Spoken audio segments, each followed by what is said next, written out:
Hello friends, good morning. I hope you will be fine. Friends, today I am going to explain the 8th poem of Gitanjali in Hindi line by line. I am Satish Kumar. Welcome you all to RECSK, that is Remedial English Classes by Satish Kumar. Friends, if you have not subscribed the channel yet, please subscribe the channel first and press the bell icon to get the notification of every video and hit the like button also, and please share the video more and more. Okay friends, then let's get started the explanation of 8th poem of Gitanjali in Hindi line by line. तो आपके screen पे देखिए, आपका 8th poem का पहला stanza है the child who is decked with. तो आपको यहाँ पे एक मीनिंग ये वाली समझ में नहीं आ रहा होगा कि ये डेक्ड विथ मीन्स क्या होता है। तो आप याद रखिएगा, डेक विथ मीन्स होता है वस्त्र आभूषण इत्यादि से सजाना, ठीक है ना। तो देखिएगा द चाइल्ड यानी बच्चा जिसको आपका सजाया गया है, सुसज्जित किया गया है किसी से, प्रिंस रॉब्स मतलब वस्त्र, एक विशेष प्रकार के विशेष अवसर पे आपका एक रैंक को मतलब मान लेते हैं, किसी पदवी को या किसी रैंक को एक इंडिकेट करने वाले जो वस्त्र होते हैं उसके लिए इस्तेमाल होता है। तो वही कह रहा है जैसे प्रिंस का रॉब्स एक विशेष प्रकार का वस्त्र हुआ, तो प्रिंस का जो बच्चा जिसको प्रिंस के रॉब से सुसज्जित किया गया है, ठीक है ना। मतलब ऐसे समझिए कि वैसे बच्चों को जो मतलब कोई राजकुमार होता है तो उसको राजकुमार के जब कपड़े पहना दिए जाते हैं, सजा दिए जाते हैं उसको, and who has jewelled chains round his neck loses all pleasure in his play. तो जब किसी बच्चे को आपका राजकुमार के वस्त्रों से और उसके गले में चेन्स और आपका जो ये सब होता है मतलब हार वगैरह, वो सब जब पहना दी जाती है, वो सभी चीज़ों से सजा दिया जाता है, तो वह अपने खेल में यानी जो खेलकूद होता है बच्चा का, वो अपना सारे खुशियाँ खो देता है। Loses all pleasure in his play. Okay, his dress यानी उसका जो ड्रेस है, उसका जो आभूषण वस्त्र है, हैम्पर मीन्स होता है बाधा डालना, अड़चन डालना। Hampers him at every step यानी प्रत्येक कदम पर उसको वह क्या करता है, बाधा डालता है यानी रोकता है। अब इसको एक लाइन में आप समझिए, यानी इस स्टेंजा के माध्यम से कवि कहना ये चाहता है कि बच्चे जिसको आपका मतलब राजकुमार के वस्त्रों से सजा दी जाती है, उसके गले में आपका हारों वगैरह पहना दी जाती है, तो वो जो बच्चा होता है वो अपने जो खेलकूद होता है, उसके जो खुशियाँ होती है, वो सब आपका खो देता है, ठीक है ना। उसकी ये जो आभूषण, उसकी जो ड्रेस होता है, उसके हर एक कदम पर उसे आगे बढ़ने से रोकता है। यहाँ आगे बढ़ना कहने का मतलब है कि जैसे आगे समझिए, यहाँ जीवन में आगे बढ़ने की मतलब यहाँ पे ये है कि जैसे कि बचपन का एक आपका विशेष क्वालिटी होता है कि खेल कूद में होना, तो आपका जब ये सब रहता है तो वो सब खेल कूद में नहीं जा पाता है। क्यों नहीं जा पाता, देखिए अगले लाइन में आपका कवि बताता है कि देखिए नेक्स्ट आपका स्टेंजा है इन फियर दैट, कहता है इस डर से कि it may be afraid means होता है कि जिससे मतलब कपड़ा वगैरह होता है ना, घिस जाना जिसको आप बोलते हैं हिंदी में, ठीक है ना, उससे धागे वगैरह निकलने लगता है। तो इट इन फियर दैट, इस डर से कि इट मे बी फ्रेड मतलब वो जो बच्चा है उस जिसको आपका प्रिंस रॉब्स पहनाया गया है, वो इस डर से नहीं जाता है खेलने के लिए कि हो सकता है उसका ये जो वस्त्र है वो क्या हो जाएगा, घिस जाएगा और स्टेंड या फिर उस पर दाग लग जाएंगे, धब्बे लग जाएंगे, विथ डस्ट यानी धूल कणों का।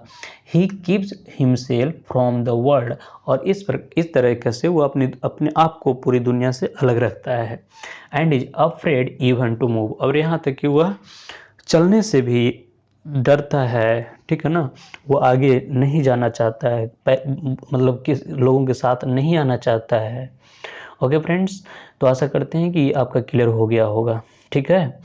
तो यहाँ पे आपका दो मीनिंग आप याद रखिएगा। जैसे फ्रेड आया है तो फ्रेड मतलब होता है घिस जाना, कपड़े इत्यादि का घिस जाना। स्टेन मतलब दाग या धब्बा। ओके, चलिए तो आगे नेक्स्ट देखिएगा। नेक्स्ट आपका है करा mother it is no gain thy bondage of finery.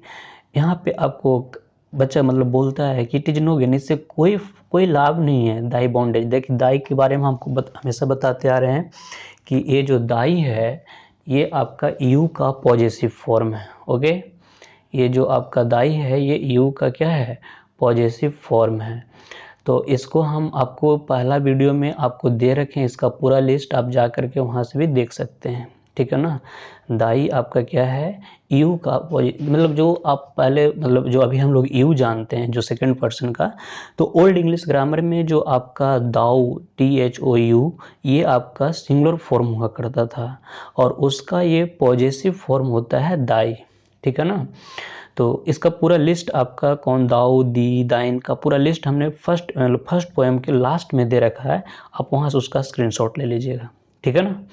तो चलिए बता रहे थे कि mother it is no gain, यानी कोई लाभ नहीं है, कोई फायदा नहीं है। The bondage of finery, finery कहने का मतलब ये जो आपका सजावट है, इसकी जो बॉन्डेज है, इसकी जो दास्ता है, इस सजावट की दास्ता यानी ये जो वस्त्र आभूषण से सजाया गया है, इफ इट कीप्स वहाँ पे आपका कीप लिखा गया है, if it keeps one shut off from the healthful dust of the earth, जो कि आपका पृथ्वी की जो धूल कण है, मतलब भूमि की जो धूल कण है, जो स्वास्थ्यवर्धक मतलब होते हैं, जैसे बच्चा सबको क्या है कि जितना लोग खेल कूद होता है तो उतना ही अच्छा रहता है। आजकल बच्चे को आपका धूल खेत में नहीं जाने देते, इस कारण से देखते हैं उसकी बॉडी की इम्यून सिस्टम भी थोड़ा कमज़ोर रहता है। लेकिन पहले के बच्चे जो पूरे धूल वगैरह में लेट कर खेला करता था, वो सब आपका बहुत फिजिकली मजबूत हुआ करता था।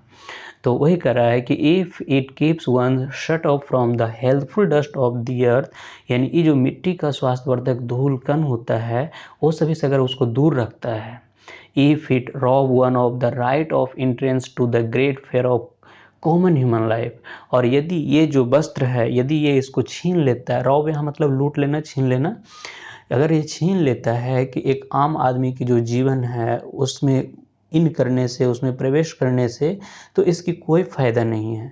बिल्कुल ये बात बिल्कुल आपका सही है। देखिए जितना आपका हम लोग अपने आप को मतलब ये सोचते हैं कि हम आम आदमी से अलग हैं, थोड़ा ये हैं, तो जो ज़िंदगी का आनंद होता है वो आपका थोड़ा ख़त्म हो जाता है। जितने हम अपने आप को बचाते हैं कि हम ये इतने अच्छे कपड़े पहनकर या ये कुछ मतलब इस तरीके का अपना एक रैंक है उसका एक मान सम्मान रखते हुए हम लोग अपने जो कॉमन लाइफ होता है, जो सामान्य मानव जीवन होता है, उस चीज़ को हम लोग खो देते हैं।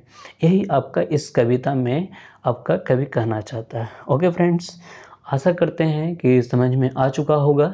फिर भी अगर जहाँ कहीं भी अगर आपको प्रॉब्लम होता है तो आप कमेंट बॉक्स में करेंगे और साथ ही साथ आप ये भी बताएंगे कि आपको वीडियो कैसा लग रहा है, ठीक है ना, क्योंकि आपकी कमेंट्स और आपकी जो लाइक्स होते हैं वो आपको हमको मोटिवेशन देता है। आप ज़रूर लाइक कर दिया कीजिए और हो सके तो आप अपने फ्रेंड्स के बीच अधिक से अधिक इसको शेयर कीजिए, ठीक है ना, ताकि सभी को आपका इस गीतांजलि जो कि आप जानते हैं कि आपका मतलब पूरे एशिया में आपका प्रथम आपका जो अगर नोबेल प्राइज़ आपका जाना एशिया पूरा, तो वो आपका ये गीतांजलि ही था, ठीक है ना, जो रविंद्रनाथ टैगोर के द्वारा लिखा गया था। तो एशिया में ये पहली बार था कि जो आपका नोबेल प्राइज़ आया था। तो हम चाहते हैं कि इसकी जो पोएम है, इसकी जो कविताएं हैं वो सभी तक पहुँचे, ठीक है ना। तो थोड़ा सा इसमें आपका जो इंग्लिश वर्जन में है तो कुछ इसमें मिडिएवल और ओल्ड इंग्लिश का इस्तेमाल किया गया, थोड़ा सा प्रॉब्लम होता है, तो इसलिए हम इसको एकदम एक लाइन बाय लाइन डिस्कशन करा देते हैं, ठीक है ना। ओके, तो आज यहीं तक। नेक्स्ट इसके बाद हम लोग आपका फिर मिलेंगे नेक्स्ट वीडियो में नेक्स्ट पोएम के साथ। ओके, तब तक के गुड बाय, टेक केयर।